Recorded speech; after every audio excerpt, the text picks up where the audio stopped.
जिसे आज हम टाइम ट्रैवल कहते हैं, वह किसी यंत्र से नहीं, बल्कि विष्णु जी की माया और ब्रह्मांडीय समय से घटता है। पौराणिक ग्रंथों में एक ऐसी कथा मिलती है जो यह स्पष्ट कर देती है कि देवलोक केवल एक नहीं होता। जहां इंद्र, वरुण और अन्य देवता रहते हैं, वह भी देवलोक है। और जहां सृष्टि के रचयिता ब्रह्मा निवास करते हैं, वह ब्रह्मलोक भी उसी दिव्य व्यवस्था का सर्वोच्च लोक है। समय वहां वैसा नहीं बहता जैसा पृथ्वी पर। इसी रहस्य से जुड़ी है राजा रैवत की कथा। राजा रैवत भगवान विष्णु के अनन्य भक्त थे।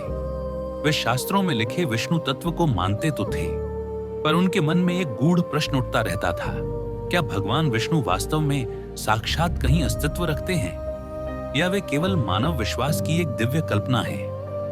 इस प्रश्न का उत्तर वे केवल तर्क से नहीं, अनुभव से चाहते थे।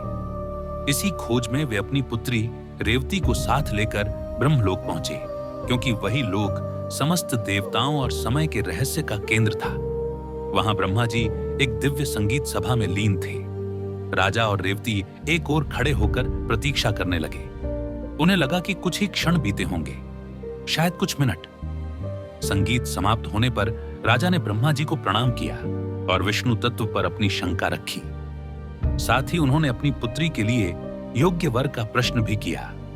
यह सुनकर ब्रह्मा जी मंद मंद हंसे, पर उनकी हंसी में करुणा और गंभीरता दोनों थी।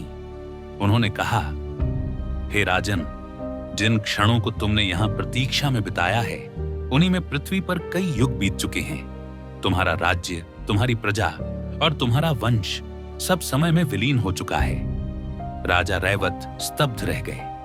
वे जीवित थे, पर उनका समय समाप्त हो चुका था। उन्हें समझ आ गया कि देवताओं के लोक में समय चलता नहीं, वह रूप बदलता है। जब वे पृथ्वी पर लौटे तो संसार बदला हुआ था।